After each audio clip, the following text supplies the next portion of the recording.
Hello friends, welcome to Invesco Mutual Funds update on the recently released CPI data, which is at 1.54.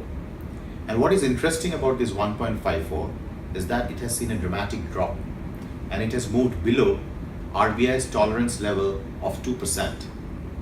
In 2013-14, RBI adopted an inflation targeting policy which got the approval of our government as well, where they wanted to achieve a 4% inflation, which is the neutral level, plus minus 2%. So inflation could have dropped down to a low of 2 or could have gone up to 6%. But the recent inflation data suggests that it has gone below 2%. Now let's try and understand what's the reason for this drop of inflation to 1.54 and whether this drop is a sustainable drop. Interestingly, while it is below RBI's tolerance level, this 1.54 compares quite interestingly to the inflation data which is there in advanced economies. Like US, for example, also attempts to achieve a 2% inflation. So present inflation in India is below what is there in US as of now. Both government and RBI over the last 3 to 4 years have worked together to achieve a neutral inflation of 4% in India. There have been several policies of government which have been targeted to achieve lower inflation on food prices. There have been many of them. For example, they work towards lowering the hikes on MSPs. They work towards removing the excessive margins which was there in the wholesalers in the food supply chain, trying to attack the inefficiencies which were there in the food supply chain and so on. Over a period of time, because of improved quality of seeds, fertilizers and availability of irrigation water, there has been several successive years of bumper production. Although in the year 2014 and 15, Indian economy didn't receive a good monsoon, it was subnormal, but still the prices of food were kept under check because of the efforts of the government. The government also didn't shy away from trying a preemptive import during periods of short supply of certain food grains. So this is one part of the story. So government has achieved some success in controlling food price inflation, which was one of the perennial problems for the Indian economy. The second part of the drop has been led by a drop in oil prices. As we know, oil prices internationally have come off quite sharply from 2014 onwards. And what has led to this drop? It's clearly normal economics.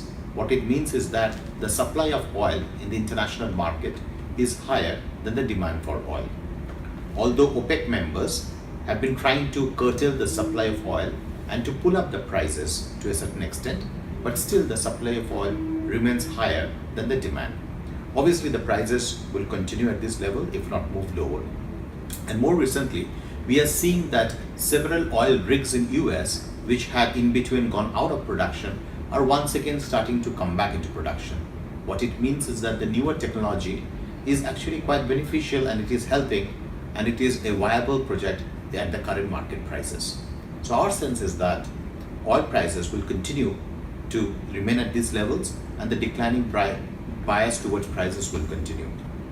The third and a very large component of India's inflation is the core component. The core component of inflation constitutes about 9 to 10 subcomponents, which includes health, education, footwear, clothing, housing rent, and so on. We have seen that government has been attempting to work in a very focused manner to bring off the price pressures which are there in the subcomponent, which is the core inflation. So we have seen a decline in certain components which includes health. We have seen some decline in education. We are seeing some decline in footwear, clothing and recreation as well. Hence the core inflation has also come off. And quite recent development is that since the credit growth within the banking sector remains low, the overall demand for money, obviously that means is low, and the pressures on prices through demand is actually remaining quite low. Since the money multiplier has gone down because of lower demand for credit from the banking sector, that is also feeding into poorer price pressures or the pricing powers that the manufacturers have of late. Hence, even the core component of inflation has come off, which is just about 4% from a level above 5% recently. So all the three components of inflation, which is food, oil and the core component, have seen moderation in the last few years. So this 1.54 is just not, just an aberration in the overall trend. Our sense is that this drop, in this decline, both RBI and government have worked together to bring about this change. And this change, in our sense, is a sustainable change, and it's going to bring about positives both in the short and in the near term. But what is the result of this drop in inflation? Obviously, 1.54 drop in inflation is something which is not sustainable for a country where average population growth is upwards of 2%.